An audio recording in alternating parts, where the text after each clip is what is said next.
Away from that, 3 people have lost their lives in Kakamega County after they were swept away by floods from persistent heavy rains in the region. Residents of the county are now urging the government to provide emergency funds promptly to provide shelter and food aid.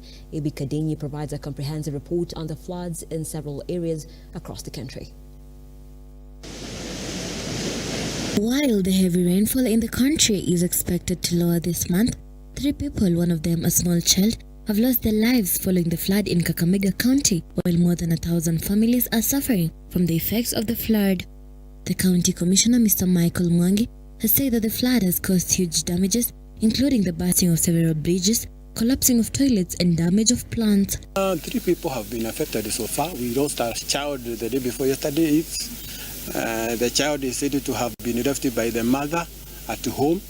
The mother went looking for food at the farm. By the time the mother was coming back, the child had already tried to look for the mother, but unfortunately ended up in the flood. More than 100 families have been left homeless in Liki slums, Nanyuki, after flash floods hit the village last night. This is as a result of the heavy rains falling on Mount Kenya, leading to high volumes of water in Liki River that flows through the slums. The residents have said they were caught unaware since it was not raining in Nanyuki town, and most of them were going on with their evening businesses when suddenly water in the river level started rising and encroached their homes, leaving a trail of destruction. Led by the representative of Nanyuki Ward, Anthony Wambui, they have called the government to help them because many of the affected people do not have jobs to support them. Leo tumeweza kupata mafuriko ambayo ilikuwa ni ya ghafla, na ni baina ya kwamba inaieleweka ya kwamba hii maji sio ya mvua. Tuko na siku kama 3 hapa Liki ama Nanyuki hatujaweza kupata mvua. Leo watu walikuwa katika shughuli zao, wamerudi katika mabiashara, wamerudi kwenda kufanyia watoto wao shopping.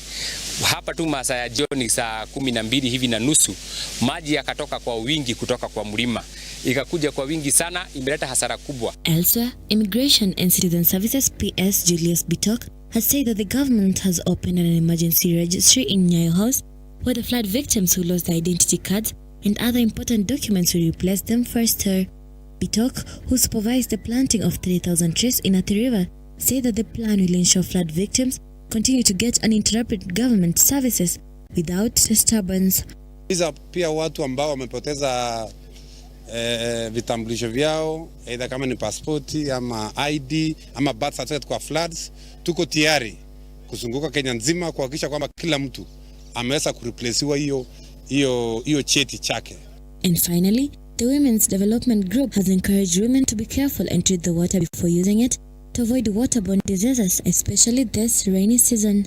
Speaking during a meeting in Uasin Gishu County, the Development Group Chairman Mikali Mwitu has called on to women to be at the front line in protecting their families. What saddens me is that when we were working on this Gallant partnership, hatukujua kutakuja kukaa namna hii na floods. So it can never be more important to clean water than now.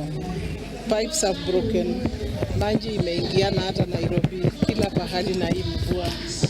We never knew this day would look like this. Ebi Kadenyi, Look Up TV. Now, the Kenyan government has received over